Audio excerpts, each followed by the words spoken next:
Fala, galerinha esperta! Olha só, mais uma vez estamos aí, geografia na área, não é isso, Carlinhos? Geograficamente. Geograficamente na área, convidando você, nossos queridos alunos de todos os rincões de Rondônia, nossa querida Rondônia, para mais uma aula geográfica, uma jornada, mais uma viagem geográfica, juntamente com nossos professores presenciais. É isso, Carlinhos? Mandar um abraço para os nossos professores, né? Essas pessoas são muito importantes nesse contexto educacional. Está em contato diretamente com os nossos alunos, eles passam as necessidades as dificuldades, né, que os nossos alunos têm, tiram as dúvidas conosco. É um grande parceiro, essas pessoas que estão aí com vocês, alunos da Mediação Tecnológica Rondônia. E diga-se de passagem, já que você tocou nesse assunto, Carlinhos, também parabenizar, né, os excelentes trabalhos que os alunos estão trazendo para a gente, né? A gente tem alunos aí, primeiro, segundo, terceiro ano, que os professores mandam assim, a gente fica realmente maravilhado com a excelência dos trabalhos que nossos alunos desenvolvem. E é isso que a gente quer também dos nossos alunos do terceiro ano. Sim. Trabalhos de excelência, já que já estão familiarizados com a geografia da mediação tecnológica, já sabe como funciona. Perfeito. E nós queremos ter o retorno desses trabalhos para que a gente possa publicar nas nossas redes sociais, né? Porque nós temos aí as redes sociais nossas e de vez em quando a gente publica esses materiais que vocês mandam para a gente, porque é importante tanto para nós quanto para vocês, porque é o trabalho de vocês. Fechou. Vamos lá, direto na tela, meu diretor Batatinha. Vamos lá, direto na tela, que já começou a nossa aula 8.1. Falaremos sobre população e renda, galera. A aula de hoje, uma aula interessante que vai relembrar alguns contextos e informações que vocês já obtiveram lá no segundo ano. Porque quando a gente fala de população e renda, nós vamos relembrar, lembrando que esse terceiro ano, ele tem revisão, porque a gente está relembrando o que vocês trabalharam no primeiro, no segundo ano, para preparar e lembrar que vocês logo estarão no Enem, né? Então, esse assunto, população e renda, vamos rabiscar aqui primeiro, né?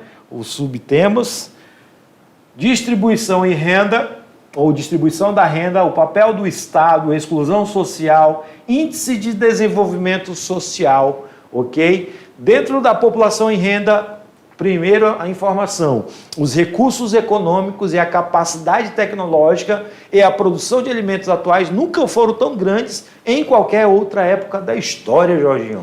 Exatamente, até porque são três coisas que estão intrinsecamente interdependentes, são elos, olha só o pleonasmo que eu vou usar, são elos ligados uns aos outros, porque não dá de falar de tecnologia sem ela vir necessariamente com a questão de ter recurso econômico, tanto para produzir como para vender.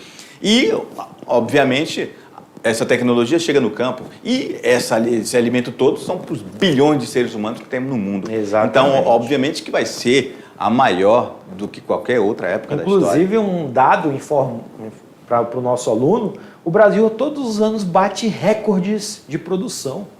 Por quê? A tecnologia está dentro do setor agrícola e que melhora a semente, melhora o gene do animal, e isso acarreta melhoria na qualidade e também no aumento produtivo. Um detalhe importante é que todos esses contextos econômicos, tecnológicos, produção de alimentos, como o Jorge falou, eles estão interligados, eles capacitam, né, eles utilizam mão de obra. Agora, um detalhe interessante, como nós falamos nas aulas anteriores: essa mão de obra precisa estar qualificada para esse novo momento, né, no qual nós estamos vivendo. Se fossem igualmente distribuídos, não faltaria recursos para suprir toda a população da Terra, de cerca de quase 7, 8 bilhões de pessoas. No entanto, para a maioria, falta o mínimo necessário para sobreviver com dignidade. Quer dizer que, mesmo que essa produção de alimentos, mesmo que o dinheiro esteja circulando, ainda existem muitas pessoas que ainda não têm acesso a essas inovações, a esse alimento, a essa esse dinheiro que circula. Isso. Só atualizando aqui uma informação, né, Carlinhos? Então, que hoje já somos 8,2 bilhões de pessoas, né? Atualizando aqui a informação. Exatamente. Para o nosso aluno ficar atualizado. Um detalhe, né, que o texto vem falando que, no entanto, que para a maioria falta o mínimo necessário para sobreviver, nós estamos no exemplo de alguns países africanos que entram nessa situação, que não têm acesso à tecnologia, muitas pessoas ainda passam necessidades, então isso é uma característica, né, não atingir toda a população da Terra. De acordo com os Objetivos de Desenvolvimento Sustentável da ONU, existem pessoas com renda individual inferior a $1,25 ao dia. Parte desta população habita o sul da Ásia e a África subsaariana. Então, são as regiões mais pobres do planeta. Só para o nosso aluno ter uma ideia, $1,25, hoje o dólar está em torno de R$ 5,50. Vamos arredondar para R$5, né? E aí 25 centavos de dólar daria 5,70, beirando por aí. Então, já pensou uma pessoa sobreviver com menos de 5,70? Você compra o que, Jorginho, com R$5? R$5, deixa eu ver, cara, bala? Balinha? Balinha, né? Um salgadinho no máximo, né? Um salgadinho ainda tem que pegar mais R$1, porque tá R$6. Pois então, olha só como, para o nosso aluno ter uma ideia de como a pobreza extrema nessas áreas é intensa. Só a pessoa sobreviver com menos de $1 por dia, ou seja, se a gente comparar com a nossa moeda, R$5 é pouquíssimo. Então, tem pessoas que passam necessidades nessas áreas, do sul da Ásia e na África subsaariana. E a pandemia, né, como novamente a gente vai relatar ela aqui, ela teve consequências, né? Ela trouxe mais desemprego, mais desigualdade e aumentou a pobreza. Então, foi uma situação atípica no mundo, atípica não, né? Peculiar, porque foi ao mesmo tempo que nessa atualidade, mas ao mesmo tempo ela trouxe todos esses problemas, né, de desemprego, desigualdade e aumento da pobreza, mas também trouxe junto com ela a questão tecnológica. É isso, nós vimos a pandemia nascer muitas situações de trabalho que não se dava tanto ênfase, né? E hoje todo mundo agora sabe que existe e é possível, como trabalho home office. Até mesmo a questão nossas de profissionais. Vamos citar o exemplo dos professores, né? Na época, os professores tiveram que se adaptar a essa realidade. Isso. Que foi que comprar uma câmera. O aluno estava lá na casa dele e tinha que chegar esse material até ele. Então, comprar câmera, ter uma boa internet, né, um computador para que pudesse mandar as suas atividades de avaliações. Então, a pandemia trouxe essas mudanças drásticas e também foi essencial para que o mundo pudesse rever algumas situações, né? Brasileiros em situação de extrema pobreza. Então, olha só, temos aí uma quantidade de pessoas absurda, hein? Em milhares, olha só, 13 milhões de pessoas. Ainda na situação de extrema pobreza. Quando a gente fala extrema pobreza, nota-se que é pessoas que têm uma moradia péssima ou não têm moradia, que se alimentam mal, não faz as 3 refeições que são obrigatórias, né? Importantes. Né? São necessárias, né? São necessárias, não tem uma educação de qualidade e muito menos saúde. E às vezes nem tem educação, né? Exatamente. Tá fora da escola. Então, é um número bastante considerável, isso a gente está falando de 2019, mas que ainda permanece, porque devido às crises econômicas, e as crises econômicas não é somente no Brasil, elas podem ser a nível mundial e que atingem os países, causam essa questão da extrema pobreza. E olha só, a miséria, né? Tá aí os estados do Brasil e onde tem mais miséria, nos anos de 2014, 15, 16 e 17. Então, o Maranhão, né? Olha só, é o campeão no Brasil, seguido pelo Acre e a Bahia, Piauí, Alagoas. Então, olha só, o Maranhão, Nordeste, Acre, Norte, Bahia, Piauí, Alagoas, Sergipe, tudo no Nordeste. Então, vou citar aqui, eu vou mudar a cor e colocar Acre, Norte, Amazonas, Norte. Agora em lilás, os que são do Nordeste, olha só.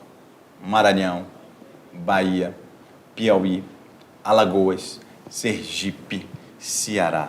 Olha só, Pernambuco, Rio Grande do Norte. E aí, mais um verdinho aqui, que é o Pará.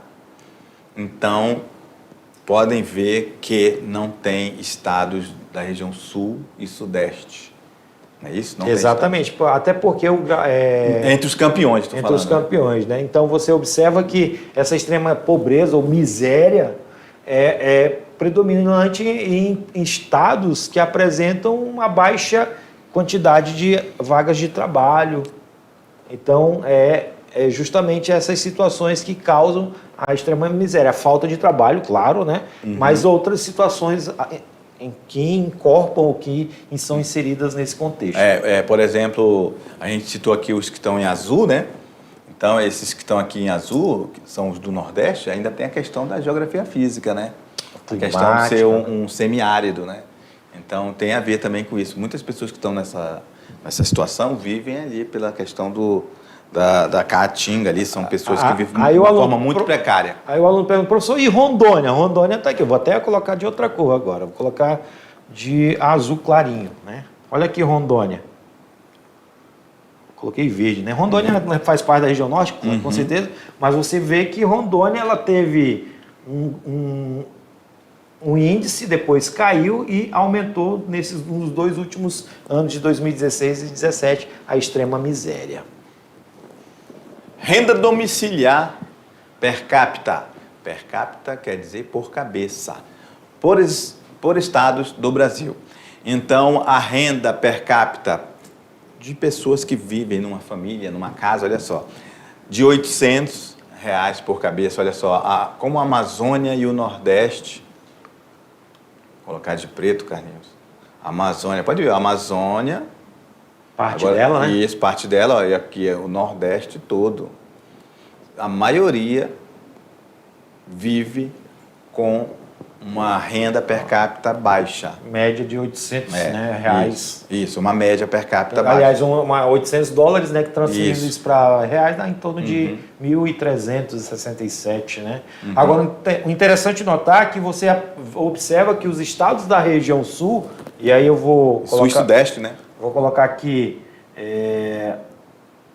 Centro-Sul na realidade, né, Jorginho? Você vai ter aqui, ó, Goiás, o sul do Brasil e o sudeste do Brasil. Eles apresentam as maiores rendas. Não, Carlinhos, vou refazer aqui, ó. Refaz aí, olha por aqui, favor. Ó, olha só. Vai ser só aqui, ó, essa parte mais azul. Aqui, azul, né? Mas olha porque aqui, eu estou incluindo o Distrito Federal. O Distrito Federal que está lá. Mas o Distrito Federal é como se fosse só uma ilha, né? Dentro desse contexto ali. Porque ali são salários altíssimos, de uma renda altíssima, servidores públicos. Servidores públicos. Federais, ali, autarquias, o pessoal tudo federal. Então, uma ilha só de pessoas. Mas ao redor ali de Brasília, um monte de cidades satélites que tem também muita miséria, né? Exatamente. Então, aí no mais, ó, vai ter essa realidade de entre 1.000 e 1.500. Mas, por que é na região centro-oeste e sul? Centro-sul do Brasil, né? Sudeste e sul. Por quê? É a parte mais industrializada, né? A parte mais industrializada gera muito emprego. Então, isso faz com que a renda per capita seja uma das maiores do país. Então, é por isso que ela se destaca. Já as regiões Nordeste e Norte vai ter, dentro desse índice, uma menor renda per capita devido às questões, primeiro, de áreas serem muito grandes, no caso do Norte, né? E também não oferecerem tanto trabalho ou ter frentes de trabalho para a população predominante ou existente nessas áreas. O Auxílio Brasil supera o trabalho com carteira em 12 estados. O que é o Auxílio Brasil? O Auxílio Brasil foi um programa de governo para tentar diminuir essa miséria. É o nosso chamado Bolsa Família, ou os bolsas, né, que existem, os auxílios que o governo federal distribui para parte dessa população pobre, né, e que existem critérios. Aí você observa aí no gráfico que o Auxílio Brasil, ele abrangeu uma grande parcela, né, de estados da região Norte e Nordeste, ficando de fora os estados do Centro-Oeste, o estado de Rondônia, aqui na região Norte, e todo o sul e sudeste do país. Distribuição de renda. Quando o crescimento da população é maior que a produção de riqueza, a renda média tende a diminuir. Olha só esse contexto dessa frase, desta oração. Vou circular ela e que o aluno tem que entender. Vou colocar em vermelho. Não gosto do vermelho, mas isso aqui é muito importante o aluno saber. Vamos ler. Quando a gente não entende, Carlinhos, o que a gente faz? Reler. Então, vamos reler junto com o aluno. Olha só. Quando cresce a população, a renda dessa população vai diminuir se a riqueza não acompanhar. É isso? Então, se cresce a população e essa população cresce e é maior esse crescimento do que a produção da riqueza, a renda média da população vai cair. Então, anote isso no seu caderno, tá? Porque essa é uma informação muito importante. No entanto, a questão da renda deve ser relacionada também à forma como os lucros e os bens produzidos são distribuídos pelos diversos grupos sociais entre os países. Então, é outro fato que ele vem trazendo aí, que esses lucros dos bens produzidos, eles deveriam ser distribuídos de forma que atingisse todos os grupos sociais, mas não ocorre isso. A gente sabe que os lucros dos bens produzidos ficam com uma parcela da população. Que é a parcela mais rica, né? Que é a parcela mais rica, são os exatamente. Empresários, são os grandes empreendedores, grandes multinacionais. Tanto que é por isso que o governo federal criou, né, os auxílios e os bolsas para tentar equilibrar essa conta. Claro que ainda não é o suficiente, mas pelo menos tenta diminuir essa questão da distribuição de renda e extrema pobreza que o país passa. O conceito de pobreza, nesse sentido, ele é relativo. Por que ele é relativo? É preciso avaliar os padrões de cada sociedade e as diferenças entre os indivíduos que dela participa. Quanto mais acentuado é a distância entre as classes sociais, maior a pobreza geral da sociedade. Interessante, né? Novamente, vamos circular isso aqui. Quanto mais acentuada é a distância entre as classes sociais, ou seja, tem ali um fosso, assim, um abismo separando as classes sociais, maior a pobreza e, obviamente, a gente poderia também falar desigualdade social, né? O Brasil tem a segunda maior, olha só, o Brasil tem a segunda maior concentração de renda do mundo, onde 1% dos mais ricos concentram 28,3%. É o que nós acabamos de falar. Esses lucros só ficam com a parte da população mais rica. Perde apenas para o Catar, onde os menos... Aqui é menos, né? Tem até um erro de português aqui, é menos. Quase que ficava memes. Memes, né? Menos de 1% concentra 29% dessa riqueza. Então, é uma disparidade muito grande. É. Por quê? Porque você vai ter aí... O Brasil é um país que produz muito, tem indústrias, mas nem toda essa produção, toda essa produção dessa riqueza, essa produção de riqueza, o lucro é distribuído de forma igual, fica só com cerca de 21% dos mais ricos, né? Então, é uma disparidade muito grande entre classes sociais. Então, isso é um fator, principalmente, isso é uma característica dos países subdesenvolvidos. O papel do Estado. E aí, agora vamos falar sobre o Estado. Quando a gente fala em Estado... Não é o físico, né? Não é a questão física. Estamos falando da questão... a questão administrativa, política. Isso, o Estado-nação, né? Estado-nação. Isso. Então, o Estado do Bem-Estar Social, o Welfare State, modelo estabelecido após a Segunda Guerra, que, entre outras atribuições, passou a ter a função de garantir saúde, educação, emprego, moradia aos cidadãos. Então, olha só, é o Estado de Bem-Estar, né? Isso veio depois da Segunda Guerra Mundial, então o Estado ele começou a trazer para ele essa responsabilidade. A partir da década de 80, no entanto, a conjuntura econômica provocou mudanças em vários países desenvolvidos. Esse estado de bem-estar, quando ele fala que tem que ter educação, saúde, emprego, ter condições para a população sobreviver. Isso. Na forma de se qualificar, ter um atendimento bom de saúde pública, né? Ter uma educação de qualidade e principalmente geração de emprego, que é importante, porque se a pessoa tem emprego e tem renda, ela vai viver um pouco melhor. Perfeito. Né? E segurança pública também, segurança né? Pública tecnologia, também. Inovação, enfim. E são direitos adquiridos, que é a base da Constituição de qualquer país, né? O Brasil tem isso na nossa Constituição, esse bem-estar. É por isso que os governos, seja estadual, seja federal, têm programas para tentar levar essas condições às pessoas mais necessitadas. Exatamente. Então, você citou até uma outra seara de conhecimento, que é o direito. E realmente está previsto na Constituição do Brasil a questão de que nós, todos cidadãos brasileiros e estrangeiros que vivem aqui, têm o direito à educação, saúde, moradia, de forma digna, né? E, inclusive, o trabalho. Perfeito. É por isso que esses programas sociais, como por exemplo, a gente cita o exemplo dos condomínios populares, que são construídos pelo governo federal e que são entregues para essas populações de baixa renda, tentando melhorar a qualidade de vida. Os Bolsas Família, né, Bolsa Escola, que são os benefícios que o governo federal também dá para essas populações mais suscetíveis à pobreza, então, para tentar minimizar esses impactos dentro do país. Perfeito. Vamos lá no quadro, meu diretor? Vamos lá, próximo slide. Elevação do déficit público, papel né? do Estado, né? Elevação do déficit público e a consequente diminuição. Quando fala em déficit, né? Déficit já está em vermelho aqui, ó. Déficit é porque está devendo, ou seja, o governo está devendo, está gastando muito. E a consequente diminuição, se está devendo, ele não vai ter capacidade para investir. É isso?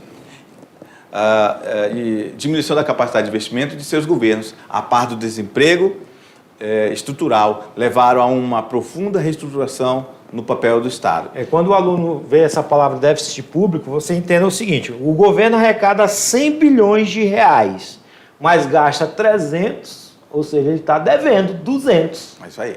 Então, o déficit público é isso. E aonde que ocorre um déficit público? É quando o governo ele gasta mais do que arrecada. Então, e nos últimos anos, o Brasil, principalmente nesses 3 últimos anos, o Brasil está tendo um déficit público, porque está gastando mais e tentando arrecadar, né, diminuir esse déficit. Só que porque gastou muito. Tá? Então, isso causa sérios problemas de investimento em áreas importantes. Tá? Investidores deixam de investir o negócio no país, ou seja, em trazer uma grande empresa multinacional para o país, e isso é um fato que colabora muito, essa questão do déficit público dos governos. E outra coisa interessante, olha só, queridos alunos, eu vou colocar de outra cor, vou apagar as outras anotações e vou colocar esse aqui principalmente. Ó. Por causa do de cima, isso aqui começou a se tornar um modelo em todos os países do mundo, inclusive no Brasil. Estados Unidos e Reino Unido optaram na década de 80 pelo Estado neoliberal, neoliberalismo, ou seja, um novo liberalismo, né? Então, ou Estado mínimo, justamente porque eles queriam acabar com o elevado déficit público. Estado mínimo esse que quer dizer que eu sou agora neoliberal, eu sou o Estado. Eu, como Estado, não quero mais ter um monte de empresa que só me dá prejuízo. Tem um monte de gente para pagar salário, eu tenho que pagar água, luz, telefone, comprar insumos. E agora eu vou fazer o seguinte: eu não quero mais você, empresa pública. Agora eu vou lhe vender e você vai ser de um dono ou de vários donos de uma multinacional, vou vender você. E agora, em vez de eu gastar com você, eu vou ganhar dinheiro de você, porque agora eu vou lhe tributar. Estão entendendo como é que é o neoliberalismo? É por isso que algumas empresas públicas, elas são privatizadas. Exatamente, foram privatizadas, né? Foram privatizadas. Foram, e ainda tem muitas para serem. Exatamente. É isso? Então é isso que é o Estado mínimo, é o Estado neoliberal. Essa é a ideologia. É tirar de mim a responsabilidade de algo que financeiramente eu tenho que gastar, e agora você vai se tornar uma empresa privada e agora vai ser o inverso. Eu vou lhe tributar e vou arrecadar impostos. Perfeito. Vamos lá no quadro, meu diretor. Outra face da distribuição de renda refere-se às distorções tributárias, ou seja, recolhimento de impostos. Em boa parte dos países, em especial nos subdesenvolvidos, os impostos indiretos que incidem sobre a produção e comercialização de mercadorias são muitas vezes excessivos. Um exemplo disso, você pega seu talão... Jorginho, você já pegou seu talão de energia? Já observou quanto de tributos existe dentro do fornecimento de energia? Na verdade, eu sou... eu só vou ir lá e pago, mano. Eu não fico... Não olha, não. Não olho. Mas, só para um exemplo do nosso aluno, você tem lá ICMS... tem ICMS... Taxa de iluminação pública. Tem vários impostos que fazem com que a nossa energia fique lá em cima. Ainda tem a bandeira amarela, vermelha, exatamente. Verde. Porque esses impostos, nos países subdesenvolvidos, é importante porque o governo está arrecadando. Mas é ruim para o cidadão. É isso que o neoliberalismo quer. Que o Estado seja desinchado, mas ao mesmo tempo, que o Estado se desinche, mas também tente diminuir a sua carga tributária. Coisas que não acontecem em algumas situações, como é o caso, o Brasil, ele tem uma das maiores taxas tributárias do mundo. Ou seja, são muitos impostos embutidos. Você vai lá no supermercado, quando você faz sua compra, observa lá quantos reais foram arrecadados só de impostos em cima dos alimentos. Então, isso é interessante, porque é uma situação que ocorre exatamente nos países subdesenvolvidos. No conjunto, são maiores do que os impostos diretos que incidem sobre propriedades, renda de aluguéis, aplicações financeiras. Então, galera, olha só. Então, aqui é muito excessivo esses impostos indiretos que você paga. Então, inclusive, né, vamos recomendar os nossos alunos, né, a ver, quando você for no supermercado, você vai fazer suas compras, seu pai, sua mãe, você vai lá, aí tem aquele talão que eles imprimem, né? O cupom fiscal. O cupom fiscal. Rondônia é um dos estados brasileiros mais transparentes em relação a isso. Só citando alguns exemplos de impostos, ICMS, PIS, COFINS, IOF, são alguns impostos que o Brasil possui, de dezenas e centenas, né? Então, lá vai estar separado, nesse cupom fiscal do supermercado, quando você fizer seu rancho, vai estar lá o que daquele valor, vamos dar um exemplo, R$1.000, quanto desses R$1.000 foi para o governo federal, estadual e municipal. Está separadinho lá, dá uma olhadinha, vai ficar legal para você ter uma noção o quanto de imposto a gente paga. De R$1.000, aí vai ter, não faço a mínima ideia de quanto vai ser, mas pelo menos quase R$100 ou mais. Exatamente. Só de impostos. Então, isso aí mostra que o Estado brasileiro é um Estado que ainda cobra muito do cidadão. E tem um problema, né? Além de cobrar muito, os serviços públicos... ainda não chegam de forma adequada. Adequadas e muito baixa qualidade. É perfeito, isso? Perfeito, Jorginho. Vamos lá no quadro, meu diretor? A redistribuição de renda é muito mais do que uma política de justiça social. A desconcentração da renda gera novos consumidores, dinamiza a economia, cria, consequentemente, novos empregos. Então, essa questão da redistribuição de renda é importante porque ela vai dinamizar toda uma cadeia, seja a questão econômica, seja a questão de empregos. A exclusão social, Jorginho?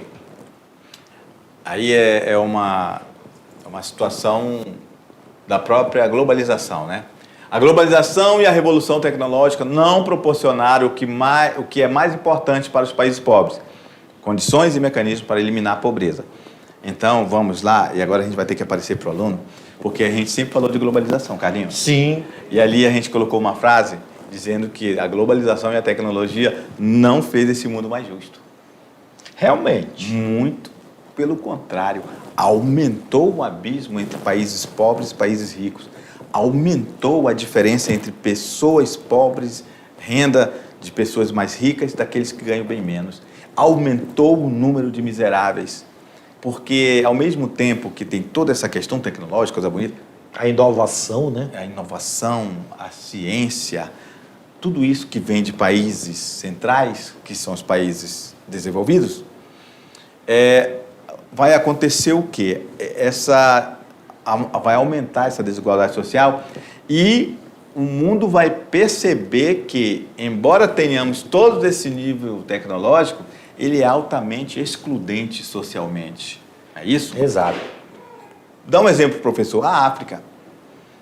Não somos um mundo globalizado? Por que lá não tem um monte de empresas multinacionais? Porque não tem quem vai comprar. O que eles vão fazer lá? Não tem lucro, não vai dar lucro. Não tem renda, não né? tem Boa renda. parte da população não tem renda. E vão continuar lá na miséria, o Sudeste Asiático da mesma forma. Então, essas multinacionais, essa globalização, ela vai estar aonde ela tem a perfeita convicção que vai ter vantagens. Lucro. Lucro, não é isso? Perfeito, Jorge. É isso aí. Vamos lá no quadro, meu diretor. Professor, então quer dizer que a globalização, professor, não é uma coisa tão boa como os senhores estavam falando? Isso aí é para uma reflexão, tá? Não existe uma categoria única de excluídos da sociedade. Os excluídos são os desempregados, os inválidos, os portadores de necessidades especiais, as vítimas de preconceito racial. Olha só que interessante.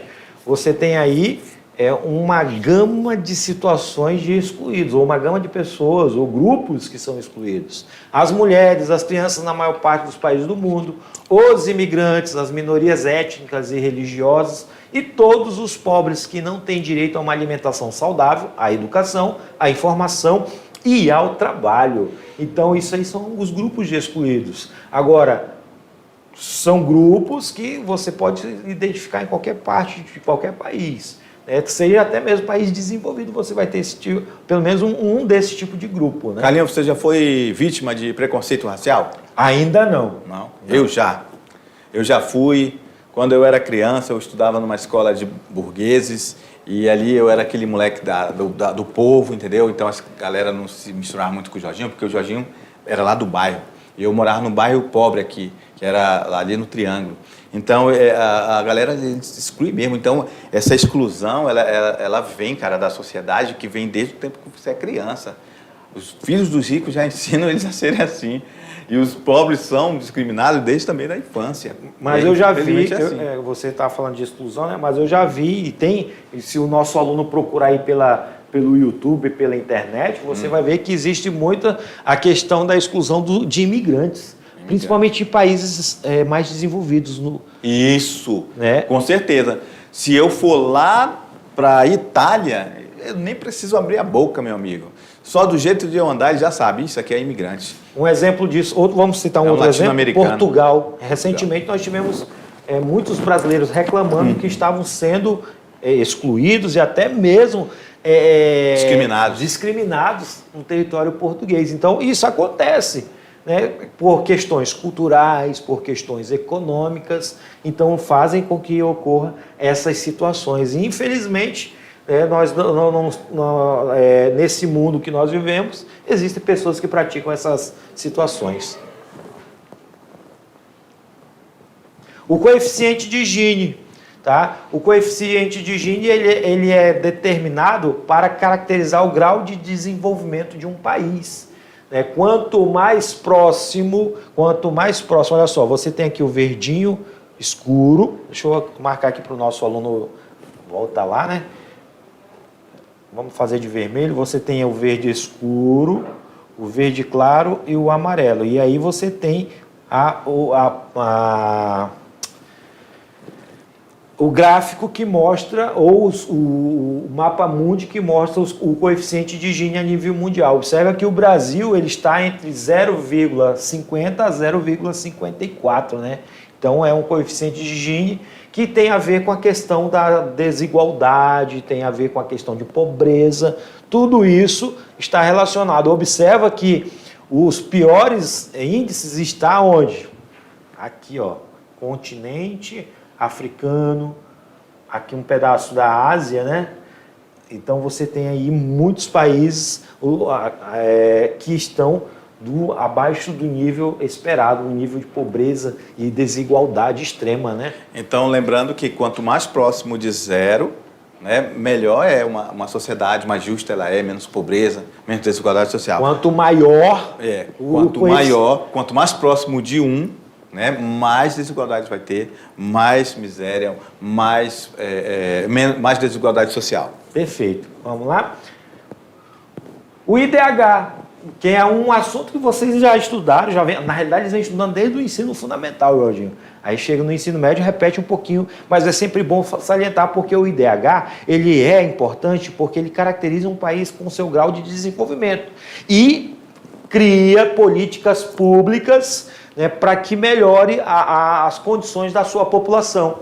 E esse índice ele foi criado pela ONU na década de 90, tá, que resulta quais os indicadores? O PIB per capita, tá, ajustado em relação à sua capacidade de compra, expresso em dólares, o grau de conhecimento, ou seja, a educação e escolaridade, e a expectativa de vida. Então, o IDH para ele é calculado nesses 3 parâmetros.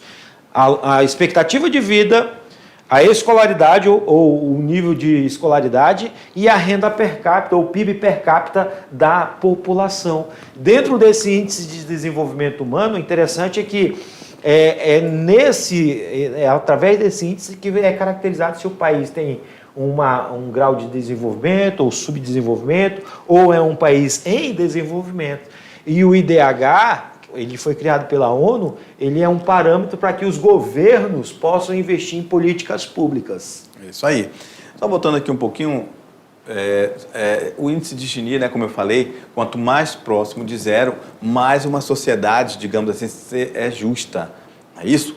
Mais justa, tem uma melhor distribuição de renda. Faltou essa palavra, distribuição de renda. Perfeito. Okay? E quanto mais próximo de mais desigual é uma sociedade, mais desigual e pior é a distribuição de renda. Okay? Por isso que o Brasil está em vermelho, porque olha só, ele não está entre os melhores não, tá? O Brasil aí está bem distante do número 1, tá bom? Perfeito. Do número 0, né? Que o 0 é o ideal. Exatamente. Está na metade, né? Isso. Na metade. Então, tanto o índice de Gini quanto o IDH são indicadores para caracterizar o grau de pobreza, desenvolvimento ou subdesenvolvimento de um país, tá? O IDH permite diferenciar países com economias semelhantes, mas com diferenças nas condições de vida da população. Ele é o principal indicador para analisar a situação social e econômica dos países e ressalta como o crescimento econômico foi revertido em benefícios sociais para uma população. Os países são classificados em 4 grupos de IDH. O IDH muito elevado, ele vai de 0 até 1. O de 0,900. 0,900, é isso aí. 0,900 e 1. Isso é muito elevado. IDH entre 0,800 até 0,899, ele é considerado elevado, não é isso? O médio é entre 0,500 e 0,799.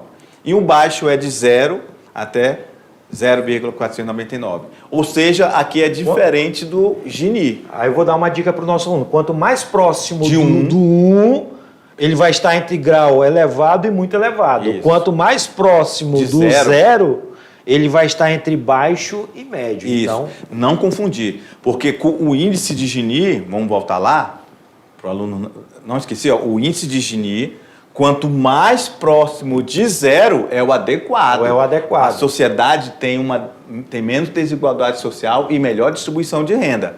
Já aqui, no IDH, agora sim, no IDH muito elevado é de 0,900 até 1. Só lembrando que o IDH ele leva em consideração PIB, escolaridade, Expectativa de vida. E expectativa de vida. Então, isso é o IDH de um país. Ele é caracterizado com esses 3 indicadores.